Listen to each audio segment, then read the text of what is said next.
bom dia, meu nome é Juliana Miller, eu trabalho no Ministério das Comunicações, mais precisamente no Departamento de Banda Larga, que é o departamento responsável pelo Plano Nacional de Banda Larga, que a Veridiana comentou aqui. E aí, a proposta hoje é falar um pouco para vocês do que o Ministério está pensando em relação às conexões às escolas públicas urbanas e rurais.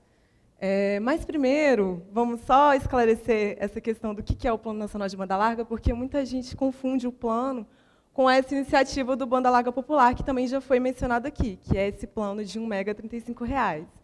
Essa iniciativa foi negociada há 5 anos atrás. Na época, era barato. Hoje em dia, realmente, esse preço já está um pouco defasado. Mas o plano tem várias outras ações, eu não vou ficar falando de todas aqui, mas eu vou mencionar quatro ações que estão, de alguma forma, relacionadas com conexão nas escolas. A primeira delas são os leilões de radiofrequência, em que o governo concede a radiofrequência para as operadoras, e, em troca, ele exige que a operadora faça alguma coisa que é interessante do ponto de vista de políticas públicas. Com isso, a gente já tem todos os municípios brasileiros com telefonia móvel desde 2010, todos vão ser conectados com banda larga móvel até 2019, e, em relação à banda larga rural, a gente tem a obrigação em que a área rural de todos os municípios vão ser conectados até o final desse ano agora, 2015. A gente tem os regulamentos de qualidade e de competição, que buscaram tanto baixar o preço das conexões, como melhorar a qualidade. A gente tem o satélite brasileiro, a gente vai lançar o satélite em 2016 agora, e aí essa vai ser uma iniciativa importante para conectar as escolas rurais, onde você não consegue chegar com uma banda larga de internet fixa. E a gente tem a rede nacional da Telebrás, que atende hoje 426 municípios, mas ela chega em 603, e em todos os municípios que ela chega, ela consegue baixar bastante o preço da banda larga. Aí, o que já foi feito até agora para conectar essas escolas, né? Algumas coisas já foram mencionadas aqui, eu vou passar rapidamente, então. O mais conhecido é o Banda Larga nas Escolas, né, que todos devem conhecer. Foi uma negociação feita entre o governo federal e as operadoras em 2008. Na época, eram 56 mil escolas. Hoje, a gente já tem 68 mil escolas elegíveis. Dessas, 62 mil já estão conectadas, que é 94% das escolas. E aí, a situação das que não estão conectadas ainda, 400 esse ano, e as outras, elas não estão sendo conectadas por algum problema, seja de infraestrutura, e aí a escola precisa fazer uma pequena obra para você conseguir instalar a rede, seja casos em que as escolas já têm alguma outra conexão e não têm interesse no programa. E aí, claro, existem várias críticas feitas ao programa, enfim, a questão das velocidades, que são baixas, mas, do ponto de vista de penetração, ele pode ser considerado um sucesso, principalmente se você comparar a penetração do programa Banda Larga nas escolas com a penetração nos domicílios do Brasil, que é 43%. Então, a gente está falando aqui de 94% das escolas com acesso à internet, isso é um número muito bom. Em relação à banda larga rural, tem o problema das velocidades, realmente, e aí tem uma explicação técnica para isso. A faixa de radiofrequência que é utilizada para cobrir as escolas é a faixa de 450, que é uma faixa muito boa para você atender uma área muito grande, mas ela tem uma banda pequena. Então, não são só as escolas que recebem uma banda larga baixa. As pessoas que utilizarem, que tentarem contratar planos, vão contratar planos nessa ordem de grandeza, de 256 a 1 megabit por segundo. Mas esse problema vai ser adereçado com o satélite brasileiro, que vai ser lançado no próximo ano. Das escolas rurais, elas são esses pontos vermelhinhos aqui, o azul é a área de cobertura, tá? 96% das escolas, elas estão dentro da área de cobertura. Só que várias delas não têm infraestrutura de TI ou energia elétrica, então não faz sentido conectá-las nesse momento. Das que são elegíveis e podem ser conectadas já, 27 mil estão dentro da área de cobertura, e dessas, 5 mil já estão conectadas. E o resto vai ser conectado até o final desse ano.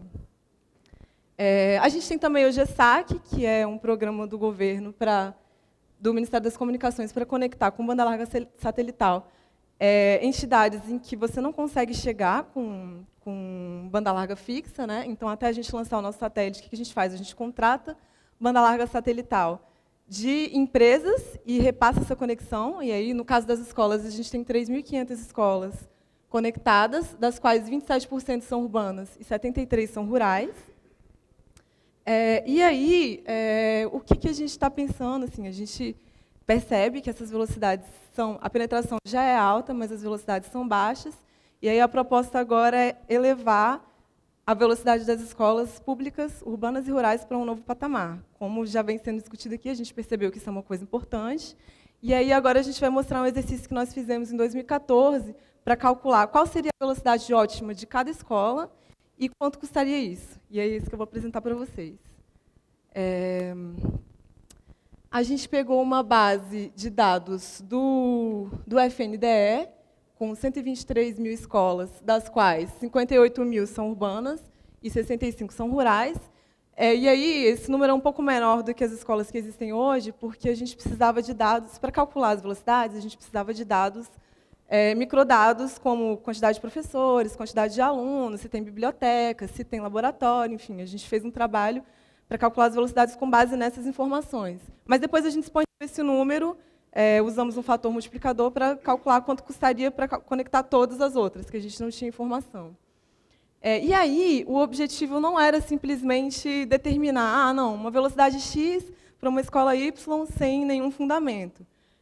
A gente fez esse cálculo considerando microfundamentos, e os dois principais são a quantidade de alunos e a quantidade de professores, então a gente está calculando para cada escola, tá? A gente vai mostrar aqui o número agregado, mas a conta foi feita escola por escola. Então, se você quiser saber, a escola estadual ali de Pinheiros, quanto que custa para conectar e qual vai ser a velocidade dela? A gente tem esse valor. E aí, para fazer isso, a gente definiu perfis de uso para associar uma determinada velocidade a um determinado uso, e não simplesmente fazer isso de forma arbitrária. E aí, a gente tem o primeiro perfil, que é o perfil administrativo, que seria para você conectar o PC da secretaria da escola, e aí você fazer comunicações com o MEC, mandar informações, pagamentos, um uso mais administrativo, né? O docente básico, que é você colocar o Wi-Fi na sala dos professores para ajudá-los a preparar a aula. O docente avançado, que são dispositivos de Wi-Fi na sala de aula para uso do professor, para enriquecer a aula. Aí depois a gente começa a passar para o uso dos alunos, né? Docente básico, que é um PC na sala de informática, no laboratório de informática para as aulas monitoradas, e também isso poderia ser usado no contraturno pelos alunos. O docente avançado, que aí a gente já colocaria o Wi-Fi nas bibliotecas e também nas salas de estudos para uso monitorado dos alunos. E aí o último seria o irrestrito, que aí seria o Wi-Fi na escola toda, para que todos os alunos pudessem usar. E aí, quais foram essas velocidades? Cada uma dessas colunas aqui mostra... Opa! Perdão. Cada uma dessas colunas aqui mostra as velocidades para cada grupo de escolas. Como eu falei, aqui a gente está agrupando, mas a gente tem esse valor por escola. E aí, para fazer a conta, a gente considerou até o discente avançado. Para saber qual seria a velocidade, é só somar essa linha aqui, para cada uma das escolas, né? E aí, a velocidade média para o Brasil dá 78 megabits por segundo, por escola, na média. E aí, por que a gente foi só até o discente avançado, né? O nosso objetivo, é claro, que do ponto de vista do Ministério das Comunicações, quanto mais conexões, melhor. Só que a gente estava tentando pensar aqui num uso voltado para a educação. Mas a gente quer abrir essa discussão aqui para os especialistas, caso haja estudos que mostrem que a conexão nas escolas, de uma forma livre, é interessante, ponto, a gente pode rever isso, enfim, é muito interessante a gente receber esse feedback de vocês também. A gente só fez uma avaliação do ponto de vista do custo-benefício da política e ficava muito caro fazer esse uso irrestrito, mas se tiverem benefícios que compensem isso, é claro que a gente pode revisitar esse cálculo. E aí, quanto custa isso, né, essa brincadeira? Até o uso administrativo, docente básico e avançado, somando esses três, a gente teria uma velocidade média de 9 megabits por segundo, e custaria 286 milhões. Aqui é o custo de operação e aqui é o custo do investimento necessário para chegar com essa rede na escola. Tá? A gente separou essas duas coisas para a gente tentar evitar os problemas que a gente tem hoje com banda larga nas escolas. Aí, para passar para o discente básico, essa velocidade já sobe, a velocidade média, para 51 mega. E aí você tem um aumento não tão grande na mensalidade que as escolas pagam para as operadoras, mas você tem um investimento maior, um custo maior no investimento, porque você passa essa rede para um novo patamar. Para 9 megabits por segundo, você não precisa de fibra. Quando você começa a aumentar as velocidades, você já vê que você precisa de um investimento maior para chegar com a fibra até a porta da escola. E é com isso que a gente está trabalhando. E aí a gente fez um cronograma de implementação também. Esse cronograma foi discutido com o MEC, e ele tem duas bases. Primeiro, eles pediram para que a gente priorizasse escolas de ensino médio, e a gente fez isso. E a gente também colocou que a gente começaria com regiões metropolitanas, principalmente pelo ponto de vista da infraestrutura já estar lá. Então, a gente consegue fazer isso mais rápido. E aí dá tempo da gente construir a infraestrutura nas outras escolas, mas a ideia é chegar a todas. E também escolas com mais alunos para aumentar o impacto da política nos primeiros anos. Mas, no final, a gente vai atender todo mundo. Em relação às escolas rurais, por enquanto o satélite não sobe, o que a gente pode fazer? A gente pode contratar novas conexões pelo GSAC e aí tentar aumentar essa velocidade para pelo menos 2 megabits por segundo. Por que não dá para fazer mais? Porque a capacidade satelital que está instalada permite só que a gente chegue a essa velocidade e até 6.000 escolas. É o que a gente conseguiria, com o limite que se tem hoje, na capacidade saturada de hoje, contratar. Então, a gente pensou, bom, 6.000 escolas é pouco, o que a gente pode fazer? Vamos otimizar e chegar nas escolas que têm mais alunos. Então, com esse valor de escolas, a gente consegue atingir 43% dos alunos rurais, mas isso até a gente lançar o satélite. A partir daí, a gente consegue conectar todas as escolas, e aí com velocidades maiores, da ordem de 10, 15 megabits por segundo. E aí esse preço de 67 milhões, ele é um preço com o cenário de hoje. Em 2018, a gente já vai ter vários outros satélites, e aí esse preço deve cair, e a gente deve conseguir um preço melhor, uma conexão melhor, e conectar mais escolas até o final do programa, né? E aí aqui a gente também fez um cronograma de implementação. Aqui, essa primeira linha é o que já está contratado com o edital de banda larga rural, e a linha de baixo seria a nova proposta, né? E a gente já conectaria todas as escolas desde o início. Não tem um cronograma de implementação, não. A gente já conecta todo mundo. Esse é o custo total por ano. E aí a gente separou por tipo de investimento, né? A gente calculou quanto que custa para a gente colocar os roteadores e a rede interna nas escolas urbanas. O custo de investimento, que é esse azul. O verde é a mensalidade nas escolas. E aí, por que isso aumenta? Porque está aumentando a quantidade de escolas que estão sendo atendidas ao longo do tempo. E o laranja é a conexão das escolas rurais. Aí, esse valor em azul aqui, ele pode ser reduzido, principalmente porque a gente está pensando agora num outro plano, que vai suceder o Plano Nacional de Banda Larga. O objetivo do Plano Nacional de Banda Larga foi tentar massificar o acesso à internet, aumentar mesmo a quantidade dos acessos e diminuir o preço.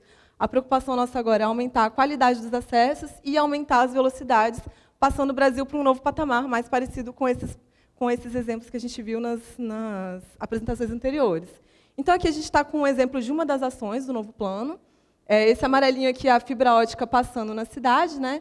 E aí, como a gente vai chegar com a fibra perto da escola, esse custo aqui, em azul, ele deve diminuir à medida que o plano for sendo implementado, e nas cidades em que você já tiver essa rede sendo construída, né? Então, a ideia é que aquele valor lá diminua. A gente espera vários benefícios disso, assim, eu não vou entrar nesse detalhe, porque acho que vocês são, na verdade, quem tem que ensinar isso para a gente. A gente está aqui, a gente está muito feliz de estar aqui, podendo explicar o que o governo está pensando, mas, na verdade, eu estou mais feliz ainda por poder receber de vocês tanto os feedbacks, quanto entender melhor quais são as aplicações que quem pensa em educação está pensando, para a gente poder aprimorar a nossa política. Eu deixo aqui meu e-mail, peço para que vocês enviem para a gente tudo que vocês, todas as contribuições que vocês tiverem, não, a gente está pensando em fazer uma rede assim assado na escola X, a gente pode revisitar os nossos cálculos e aprimorar a nossa política. Essa é uma oportunidade muito bacana da gente estar recebendo as contribuições antes de implementar a política.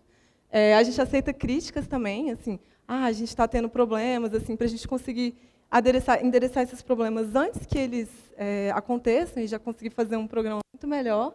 E eu queria agradecer a oportunidade disso tudo para as organizações, para as entidades organizadoras desse evento. E muito obrigada.